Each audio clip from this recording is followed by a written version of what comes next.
They did not come to invade. That was the part humanity never quite recovered from. The realization that the Kafth did not come to destroy Earth. They came to do something far more humiliating. They came to throw something away. The ship arrived on a Tuesday. Not dramatically. No fleet formation, no siege of orbital platforms, no ultimatum broadcast across every radio frequency. It simply appeared at the edge of the solar system, broadcast a short-range identification signal in the common interstellar trade language that humanity had spent 60 years learning from intercepted transmissions, and began moving toward Earth at a comfortable sublight cruise.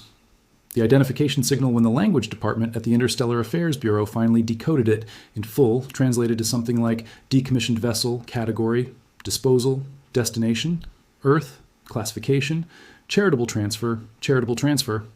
Secretary General Amara Daiwa was in her office in Geneva when the full translation arrived.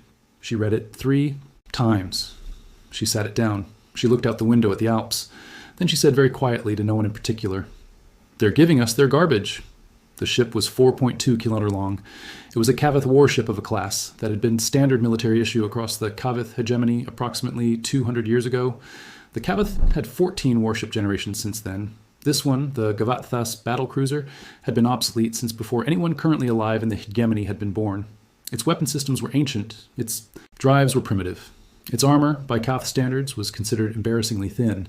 By human standards, it was the most advanced piece of technology ever constructed. That was the joke. And the Kavath knew it was the joke. The ship entered Earth orbit on a Thursday morning.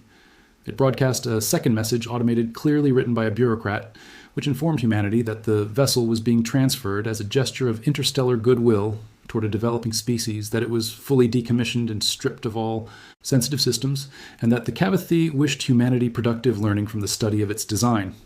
It also specified, with the precision of a bureaucracy that had been doing this for centuries, that this transfer constituted no treaty obligations, no protection guarantees, and no implied standing in hegemony affairs. In other words, here is our 200-year-old junk. Don't call us. The ship was covered in Kavath disposal markings, bright orange stripes across the hull that in Kavath visual language meant roughly what a bright orange sticker on a broken appliance means non-functional for disassembly only. The Kavath ambassador, not even the primary ambassador, but a third cultural liaison named Verth, for who handled what the hegemony classified as developing species affairs, made one brief personal transmission to accompany the transfer. He was a tall, angular being with iridescent skin and the kind of practiced smile that people wear when they're trying not to laugh at something they find genuinely funny, he said in flawless English, because of course he spoke flawless English. They'd been listening for decades. "We hope this vessel serves as an educational resource. Perhaps in another few centuries, your species will understand what you are looking at." Then he closed the channel. The recording of that transmission was played at the subsequent emergency session of the United Earth Council. When it finished, the room was silent for 11 seconds. Those 11 seconds were later described by 17 different attendees in 17 different memoirs as the most important 11 seconds in human history. Because at the 12-second mark, Dr. Sarah Chen, the head of the Zinaka Integration Division, a 44-year-old aerospace engineer who had spent 20 years reverse engineering alien signals with no physical hardware to work from, said something that ended the silence. She said, "I want to board it." Secretary General Dio looked at her. "They stripped it," Dio said. "They said all sensitive systems have been removed." Chen smiled. It was not a pleasant smile. It was the smile of a person who has been told a safe is empty and knows how to crack a safe. "They stripped what they thought was sensitive," she said. "I'm interested in everything else." She paused. Ambassador Verith said we might understand what we're looking at in another few centuries. She looked up at the display feed of the ship hanging in orbit. Massive orange striped. Dismissed. I'd like to prove him wrong in about 18 months, but the first boarding party suited. Up at 600 on a cold February morning, at the Europa Station docking hub, from which a relay tether had been extended to the ship's primary airlock, a structure the size of a small office building designed for Kavath physiology, which meant it was 3 taller than any human being and twice as wide. Dr. Chen led the team personally. She had assembled 41 people, not bureaucrats, not military liaison, not political observers, engineers, physicists, material scientists, 3 xenolinguists for the interface systems, a metallurgist named Dr. O. Bansu, who had once written a paper arguing that Kavath alloy composition implied manufacturing processes that shouldn't be thermodynamically possible, and who had spent the subsequent years being professionally mocked for it. She had found him on page 7 of a search for experts in Kavath materials. She had called him at 2 a.m. He had answered on the first ring. "Pack a bag," she said. You're going to find out if you were right. He was on a shuttle 4 hours later. The airlock opened without resistance. It had been left intentionally unsealed for human access. Another small condescension from the Cavth, as if to say, we're not even bothering to lock it. The boarding party stepped through into the primary corridor, and for a long moment no one spoke. The ship was dark, emergency lighting only, a deep violet that matched Cavth's visual spectrum rather than human, which meant it lit everything at the edge of visibility and turned the corridors into something between a submarine and a cathedral.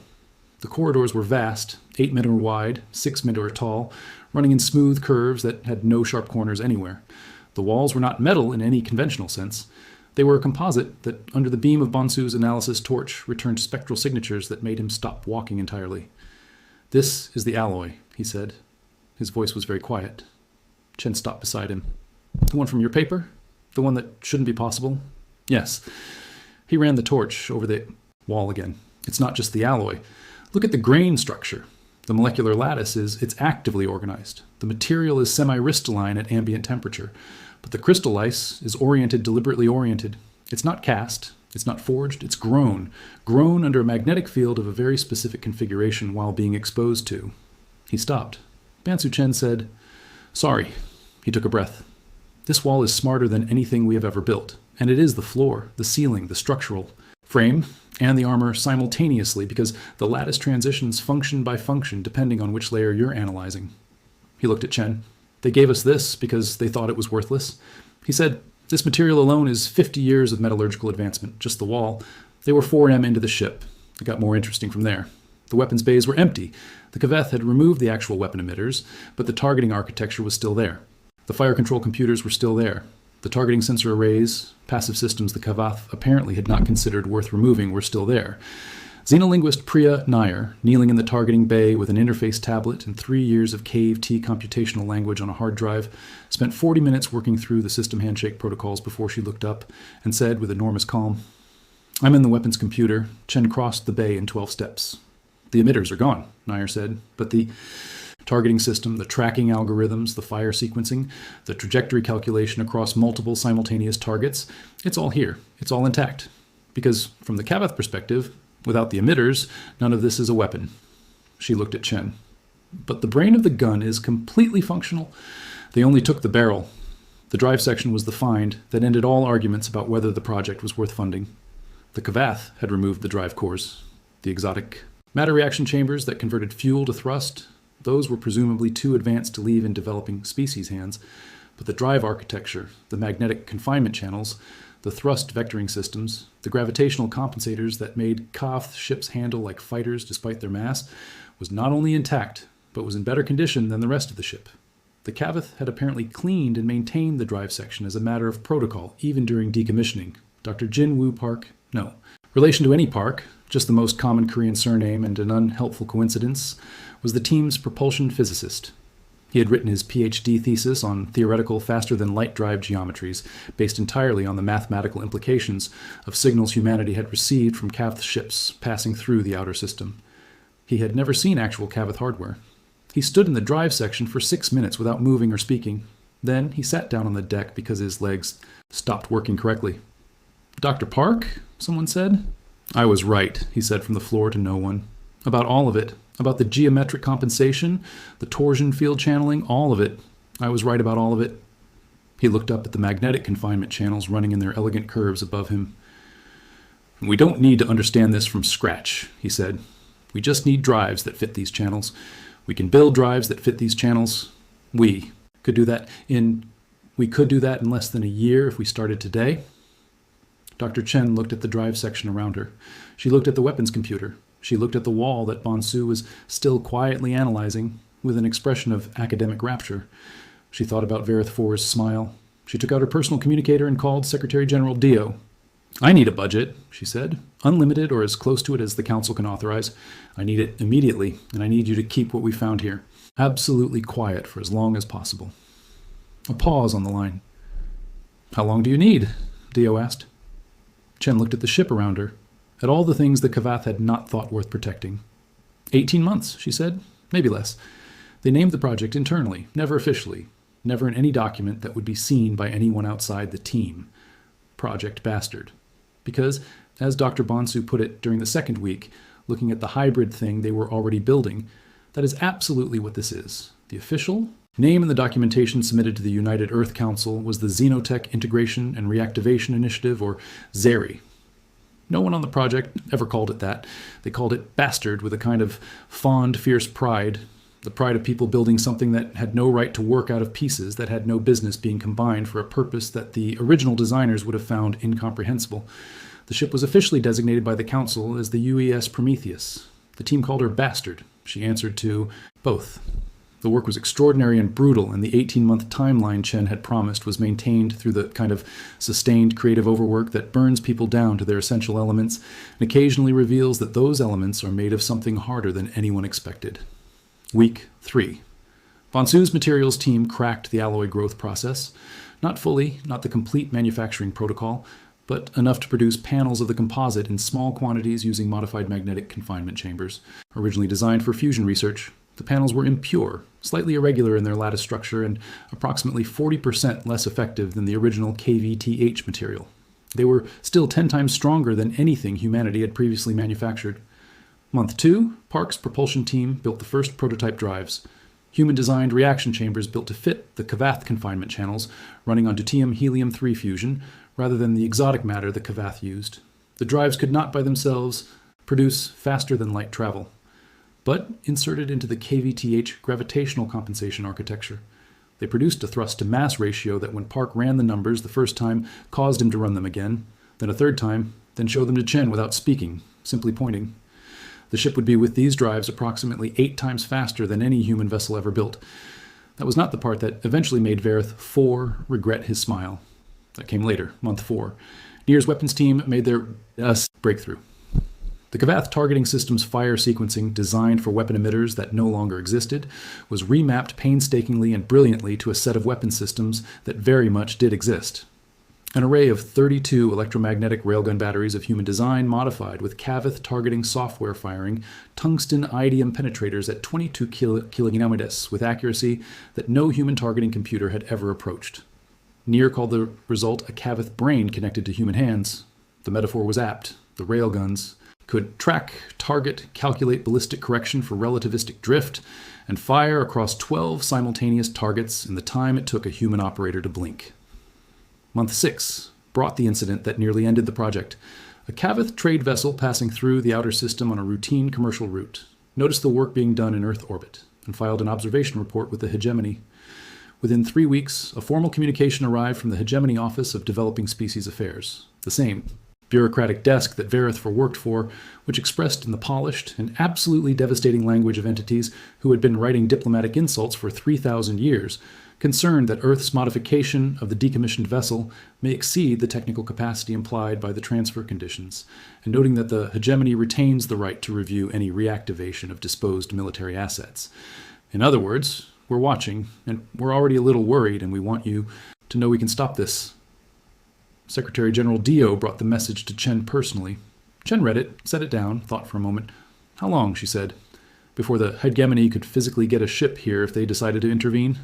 Minimum 3 months, likely 6, Dio said. Chen did the math. Then we have a deadline. She looked at her team's current projections. We accelerate. Everything non-essential gets cut. We focus on weapons, drives, and the one system that makes all of this mean something. Which system? Dio asked. Chen had been sitting on this for 4 months, waiting until the other systems were far enough along to make it worth discussing. She had run the numbers 60 times. She had consulted with Bonsu, with Park, with Na. She had not yet told anyone else. She told Dio now. The Secretary General listened. When Chen finished, Dio was quiet for a long time. Then she said, "Is it possible?" "Everything about this project," Chen said, "has been possible. We just needed the right." Asked. Chen had been sitting on this for 4 months, waiting until the other systems were far enough along to make it worth discussing. She had run the numbers 60 times. She had consulted with Bonsu, with Park, with Na.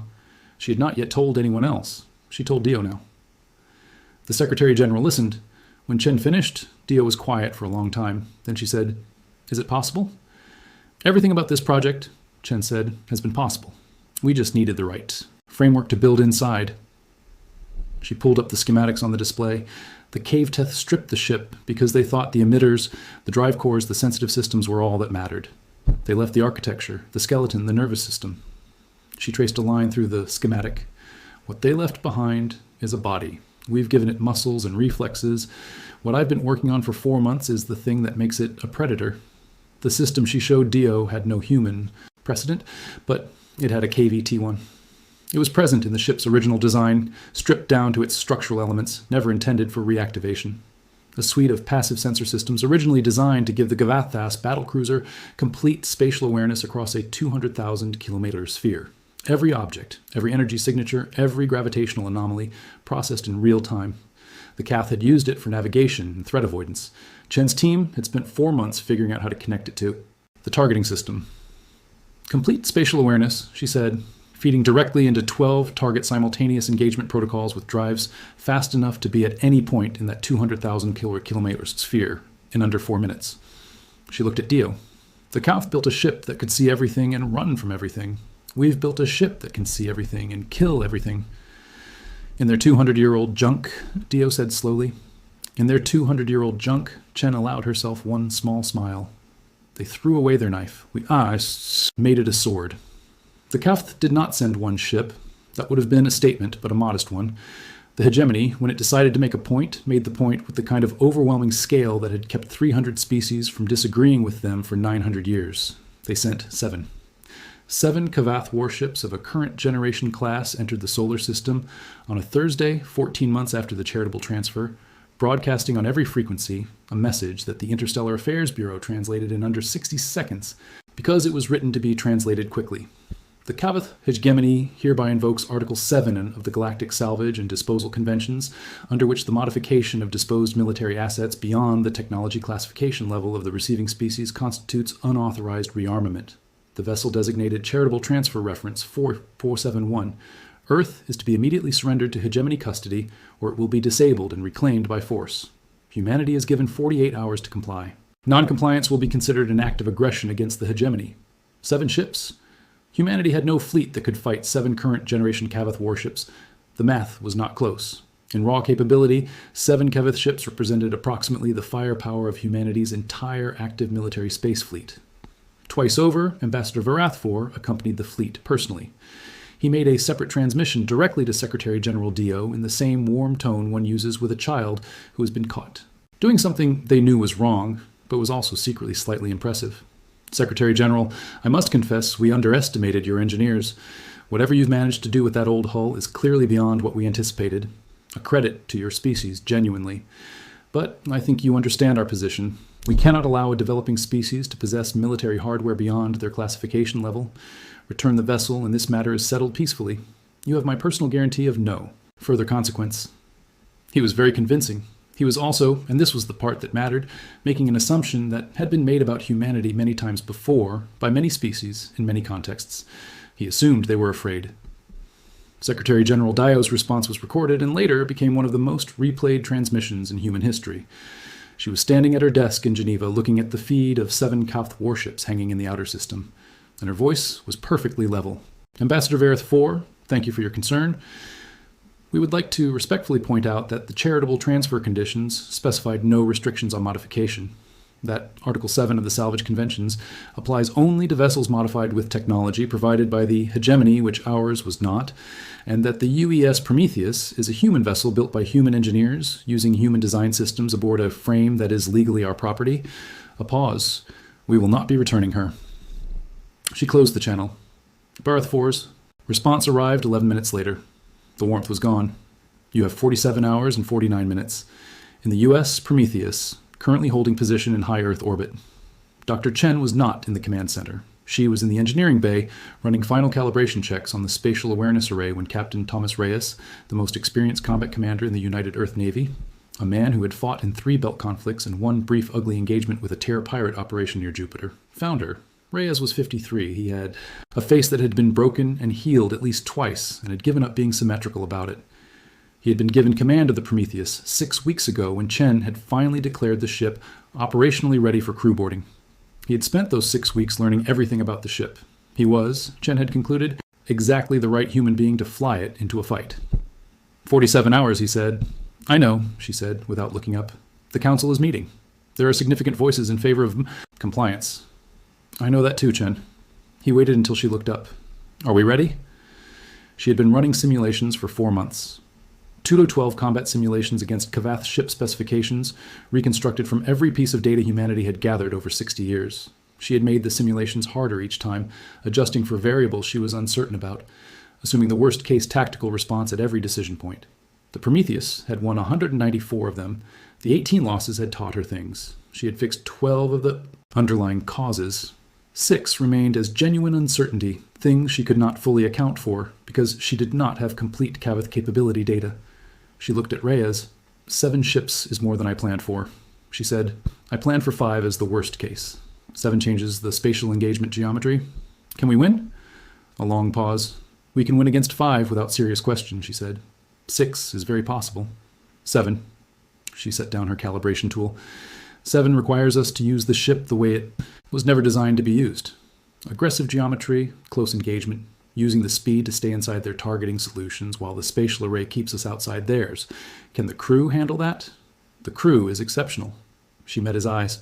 The question is whether I've built a ship good enough for exceptional people to win in. Reyes considered that. 7 ships? He said they sent 7 because they expected us to have one. Yes. He almost smiled. Then they're already wrong about us. He turned to go, then stopped. "For what it's worth," he said, "I've read everything you've built into this ship. The targeting integration, the spatial awareness system, the drive modification." He looked back at her. They threw away a knife. "You built a nightmare.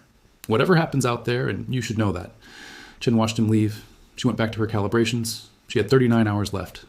The 48-hour deadline expired at 400 on a Saturday.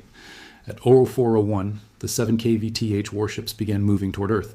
At 0403, the UES Prometheus moved to intercept one ship, 4.2 duonopolitars, of rebuilt, reborn, 200-year-old hull, carrying the weapons of one species and the nervous system of another, crewed by 340 human beings who had each been selected by Captain Reyes through a process almost as brutal as Chen's engineering team selection. Anyone who needed reassurance that this was survivable was not on the ship. The crew of the Prometheus knew exactly what they were flying into. They had been told the true odds. They had been given the opportunity to disembark. Not one of them had taken it. Weapons Officer Lieutenant Commander Yi Adyami was at the targeting station when the Kavath ships came into resolution range. She had worked with Nair on the weapons integration for 8 months. She knew the targeting system's capabilities better than any other human alive. She ran the spatial array handshake, confirmed all 32 railgun batteries hot, and watched the beautiful alien logic of the Kavath targeting architecture light up with 7 new contacts. The targeting system identified them, classified them, calculated optimal engagement geometry for each, and presented her with a firing solution in under 3 seconds. She had never seen anything do that before. "Targets acquired," she said, and her voice was steady. All 7 firing solutions computed. The Kavath opened with a ranging shot, a standard hegemony engagement protocol for dealing with vessels of inferior classification.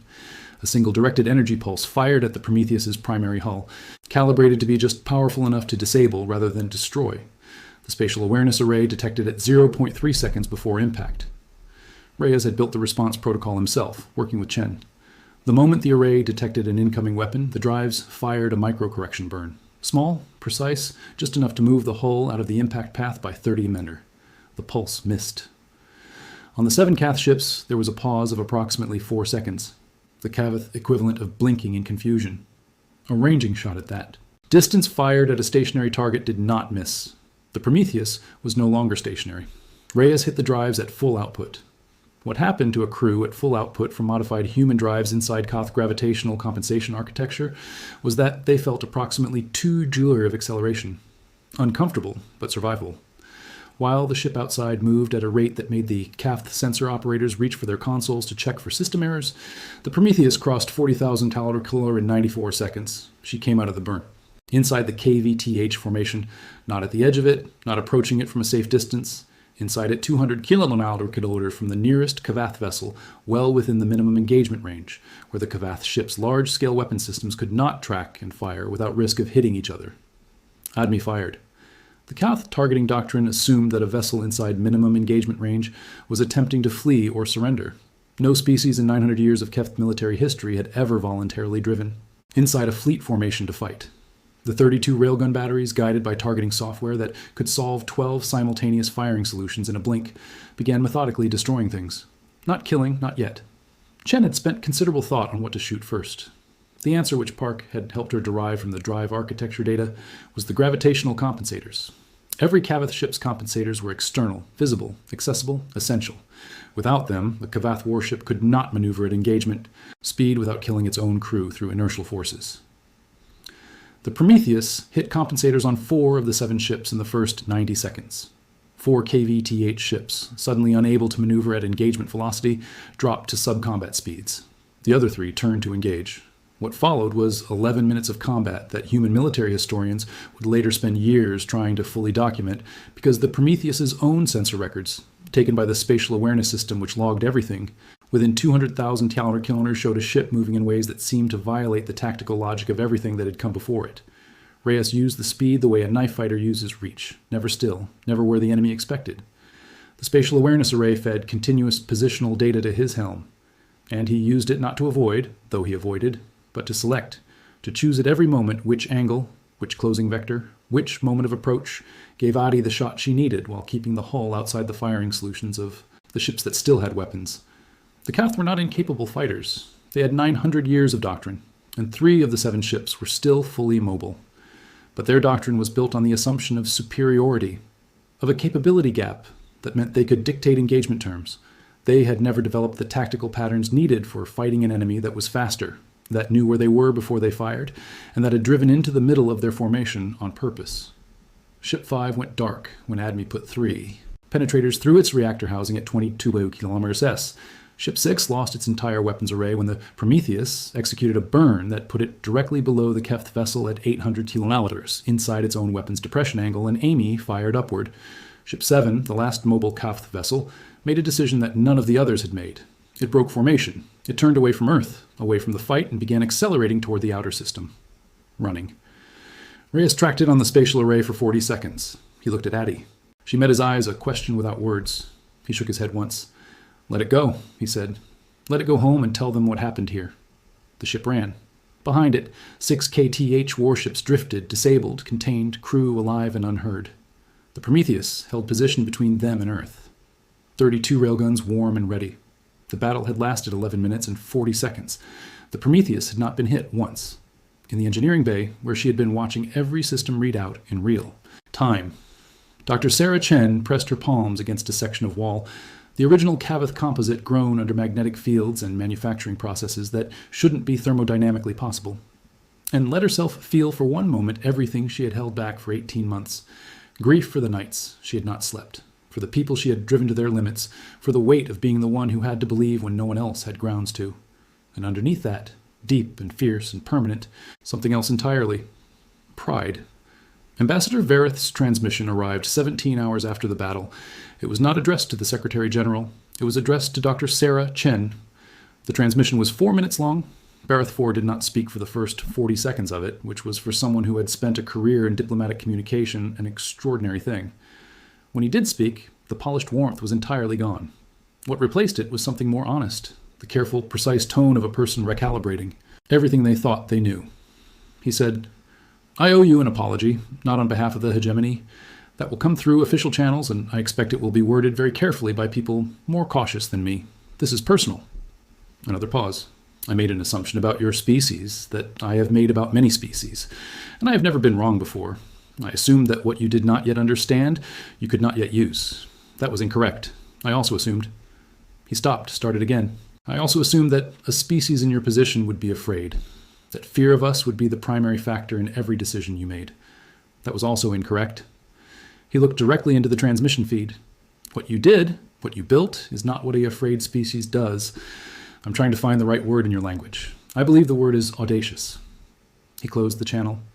The official hegemony diplomatic communication came 3 days later in the form of a 40-page formal document that acknowledged with the pained precision of an institution not accustomed to being wrong that the modifications to the vessel were within the legal scope of the transfer conditions, that the engagement had been defensive in nature, given the explicit hegemony threat, and that the Cavath, hegemony, was prepared to open formal diplomatic discussions regarding humanity's reclassification from developing species to emerging civilizational entity. emerging civilizational entity, it was in hegemony classification terms, one tier below full galactic standing. Humanity had jumped 3 tiers in 18 months. Secretary General Dio read the document in full. Then she called Chen. "They want to reclassify us," she said, "and they want their ships back." "The ships are fine," Chen said. "The crews are unharmed. They can have them. And the reclassification." "Accepted," Chen said immediately, "but ask for something in return." "What?" A pause. "Trade rights," Chen said. "Full access to hegemony material science archives, specifically the manufacturing. Protocols for the alloy composite." She let that sit for a moment. "We cracked 40% of it ourselves in 18 months, with 1 ship's worth of material to work from. With the full protocols, we'll have it completely in 6 months. They know that. Offer to accept their reclassification graciously in exchange for the archives, and they save face while we get what we actually want." Dio was quiet for a moment. "You've been thinking about the next 18 months already?"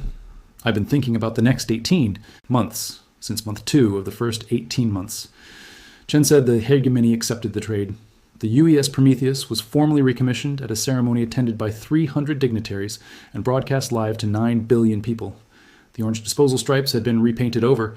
Chen had done it herself with a brush in the week after the battle, which was the most purely satisfying thing she had ever done. The hull now bore the blue and gold of the United Earth Navy, and below the registry number in letters large enough to be read from a following ship, UES Prometheus, built by human hands from what others discarded. At the ceremony, Captain Reyes was asked by a reporter what it had felt like to take a 200-year-old decommissioned alien hulk into a fight against 7 active Kavath warships. He thought about it for a moment. "Like bringing a knife to a gunfight," he said, and discovering that whoever made the knife knew something the gun never did. He looked at Dr. Chen, who was standing across the dock with a coffee in one hand and a tablet in the other, already reviewing the first delivery from the hegemony material archives. "She made it a sword. He said it was her knife. I just had the good sense to fly it. Somewhere across the hegemony and systems that humanity had not yet visited and would spend the next 50 years beginning to reach. The story of the battle spread the way stories spread in any civilization imperfectly, with details changed and details added, acquiring weight as it traveled. But the core of it, the part that did not change, the part that arrived intact at every retelling. Humanity was given their enemies garbage,